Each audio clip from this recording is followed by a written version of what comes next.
Greetings and welcome to Converging Streams, Interfaith Fellowship in Our Modern World.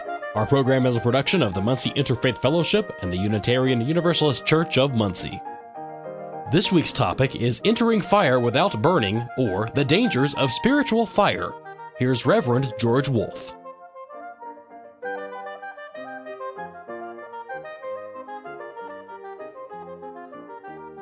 Hello, and welcome to Converging Streams. Today, we are going to talk about fire. Not literal fire, but rather spiritual fire. Because in virtually all religious traditions, fire has been a symbol for spiritual knowledge and spiritual enlightenment. In ancient times, fire represented the presence and power of the Almighty. When Moses ascended Mount Sinai, God spoke to him through a burning bush. And in the Jewish tradition, the prophet Malachi speaks of the Messiah as someone who will, quote, purify the sons of Levi like a refiner's fire, end quote.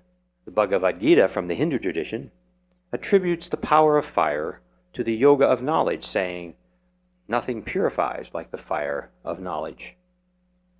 And on the day of Pentecost, the Christian apostles received the fire of the Holy Spirit.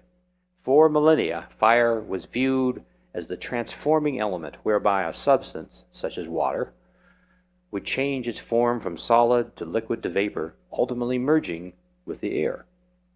As seekers of truth, we seek the spiritual fire of the divine, that which transforms each of us, awakening the spirit within us.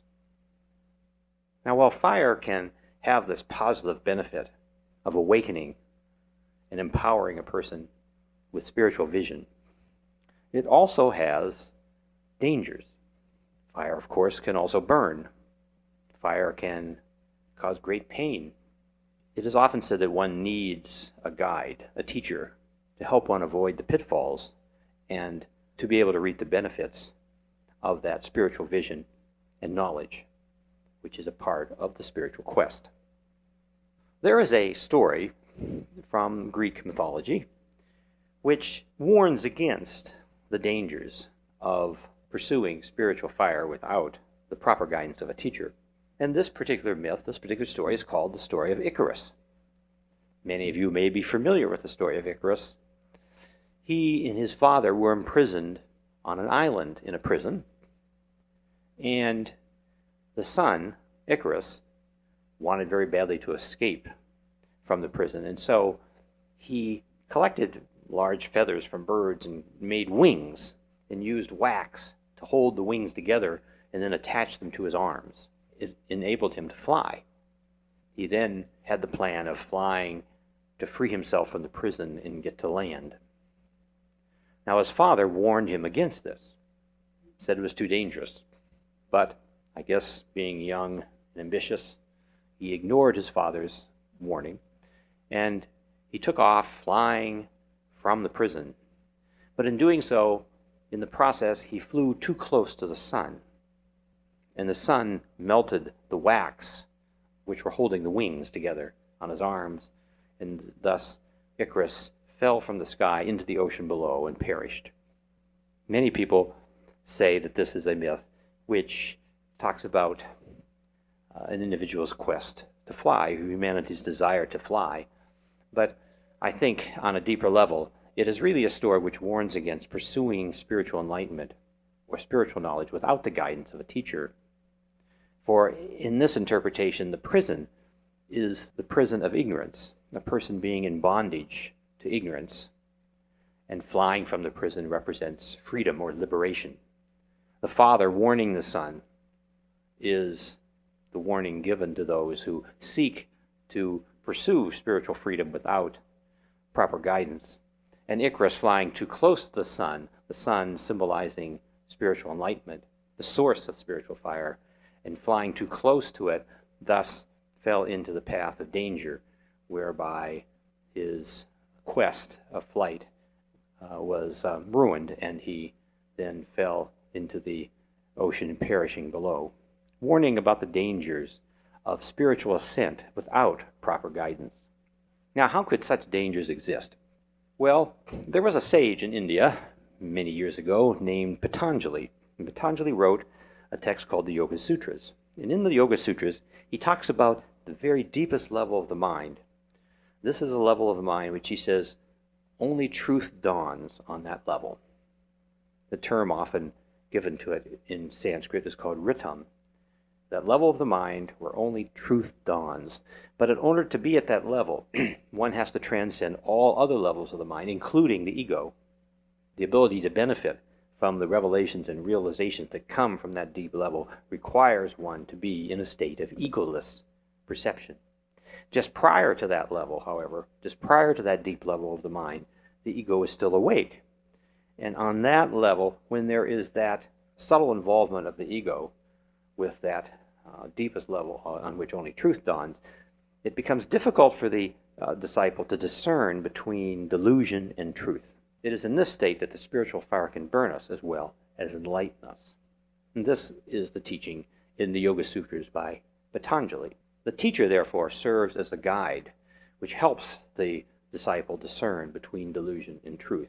And then after a great deal of experience, the disciple is able to discern clearly without the teacher.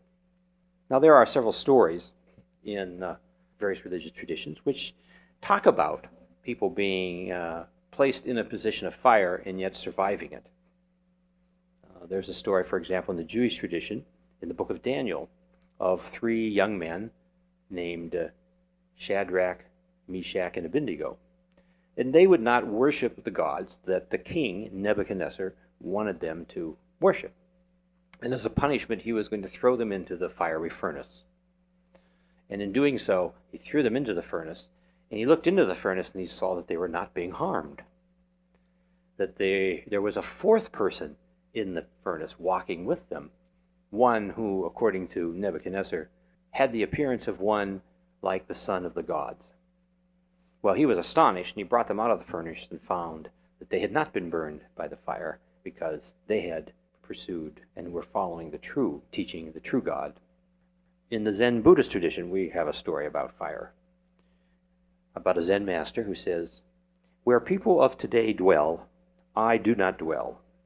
What people of today do, I do not do." If you clearly understand what this really means, you must be able to enter a pit of fire with your whole body.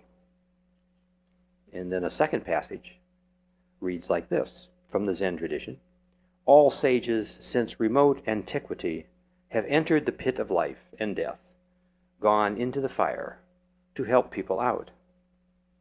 If people can enter, this can be called not burning in fire, not drowning in water."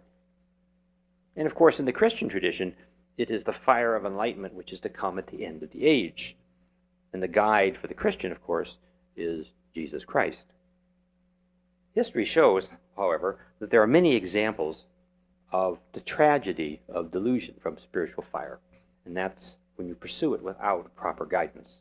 There is, for example, the tragedy of Jonestown, where there was a mass suicide. There was the tragedy of Waco, Texas, also a mass suicide. And there was the tragedy of people misinterpreting their scriptural traditions to justify war and violence, such as the way the Taliban has misinterpreted the concept of jihad.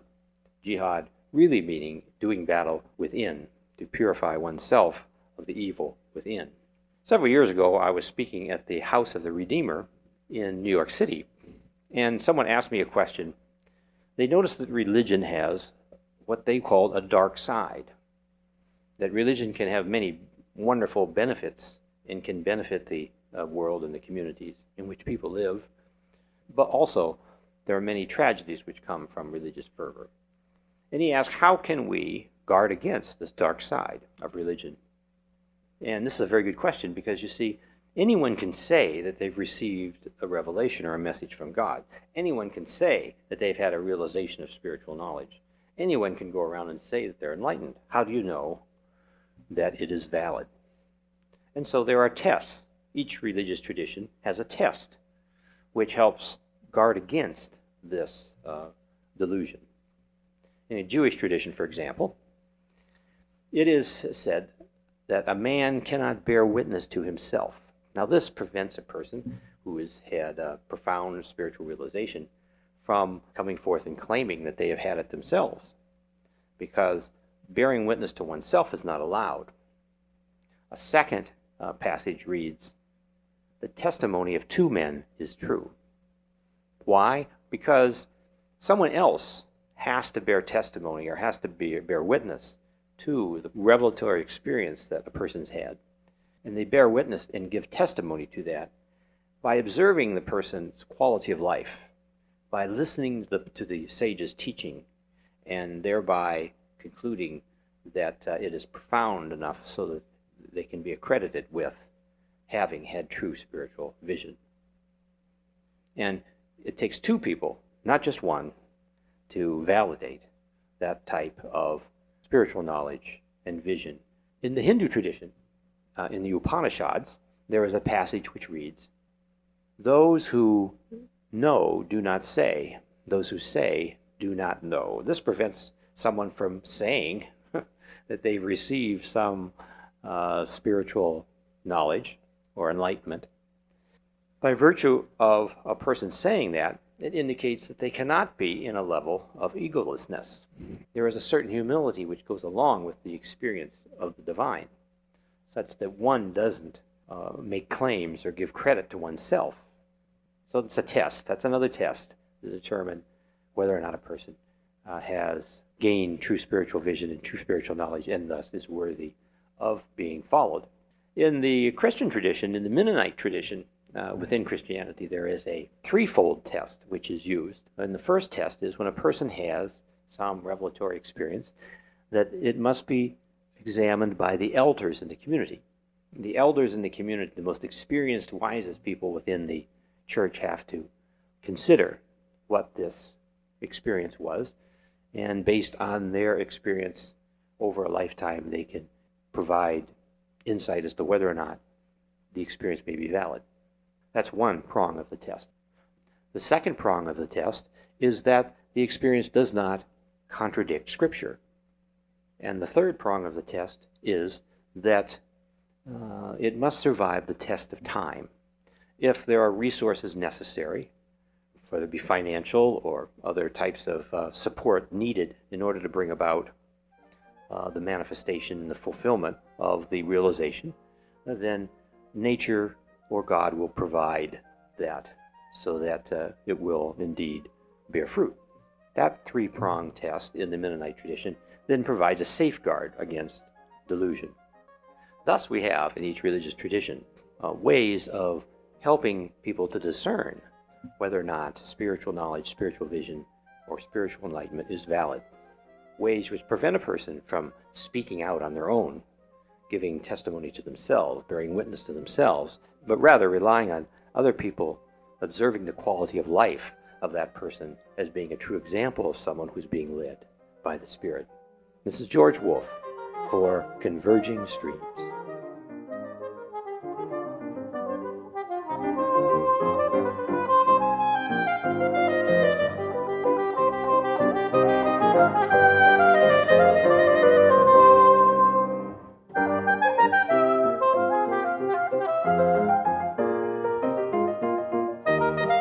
Thank you for listening to Converging Streams, Interfaith Fellowship in Our Modern World.